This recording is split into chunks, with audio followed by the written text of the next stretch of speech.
اعوذ باللہ من الشیطان الرجیم پناہ مانگتا ہوں میں اللہ کی شیطان مردود سے۔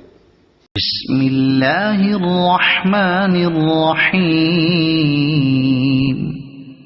شروع اللہ کا نام لے کر جو بڑا مہربان نہایت رحم والا ہے۔ ارأیت الذی یکذب بالدین، بھلا تم نے اس شخص کو دیکھا جو روز جزا کو جھٹلاتا ہے؟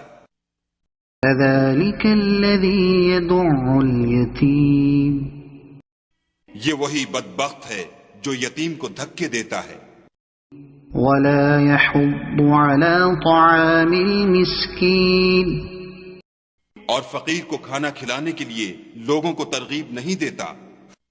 فویل للمصلین، تو ایسے نمازیوں کی خرابی ہے الذین هم عن صلاتهم ساہون، جو نماز کی طرف سے غافل رہتے ہیں، الذین هم یراءون ویمنعون الماعون، جو ریاکاری کرتے ہیں اور برتنے کی چیزیں عاریت نہیں دیتے۔ صدق اللہ العظیم۔